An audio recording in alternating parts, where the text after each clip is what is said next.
again, this is David Korn in the Puget Sound, here in the beautiful Northwest. In the last vignette, the hello video, I told you a little bit about my general background. In this specific narration, I want to tell you about my senior sales background. As you know, I started at Piper Jaffray, built a pretty good book of business. I have great regard for Piper Jaffray, but I wanted to be at a company where I felt my customers would be treated better and I was treated better, and that's no knock on Piper. I simply had a better fit at Morgan and more support there. So I went to Morgan Stanley, continued my prospecting with general contractors. I discovered early on in my career that I didn't like calling necessarily doctors or lawyers or dentists.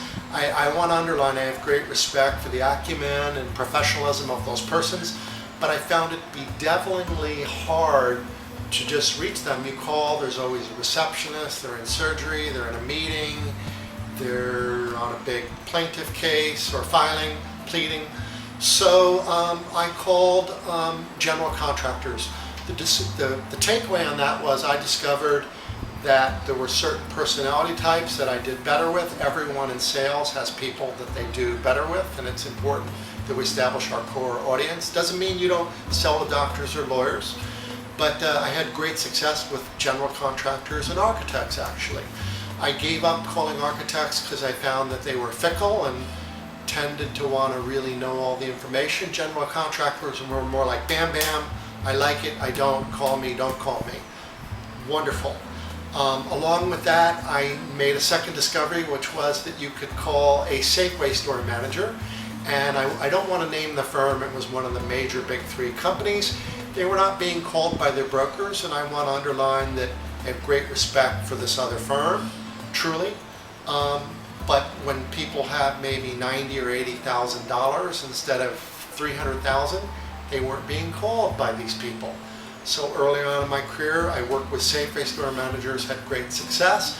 I found you could call a store manager and they would always take your call. Think about it, and just as an analogy, you can't call Albertsons or Lowe's or Home Depot or Target and ask for the store manager and have them hide.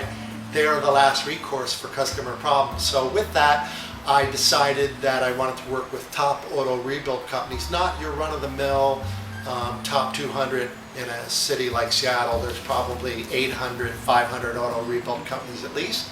I decided I wanted to work with the top 10 auto rebuild companies.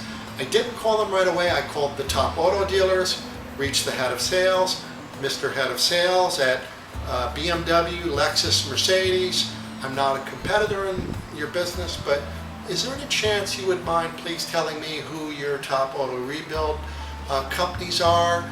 Fine, no problem. I work with ABC or PDQ Auto Rebuild. Of those 10 auto rebuild companies, I established relationships with 3 of them. Of those 3, 2 became significant working relationships, very successful.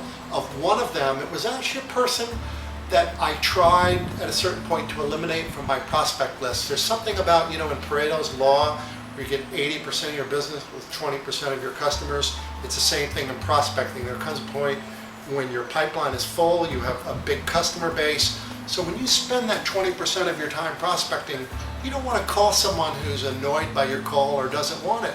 So in the middle period at Morgan, I'd call these people and say, Mr. Prospect, I've called you for the last month, last year. I want to know, do you want me to continue calling you? And they'd be like, yeah, that's fine. I already have 3 brokers, I have 2 brokers. But now and again, people be like, no, I don't want you to take me off your list. So I called this man Rick that I had really tried to win his account. This is one of the best of those 3. I tried to call him for, it seemed like a year or 2. I just gave up. I thought for sure I'd strike him off my list. Called one last time. Man, please speak to Rick. He got on the phone. He said, David, I can't believe it. I have been trying to reach you because I had done a whole portfolio analysis for him. He didn't return my calls. It felt kind of weird. I believe him. He didn't have my number. He was delighted to see me. He became one of my biggest accounts.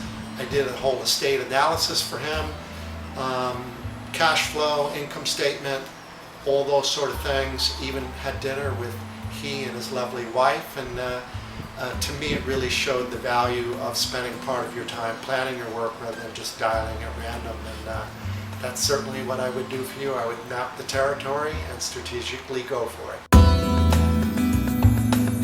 For additional information, contact Euristical at twitter.com.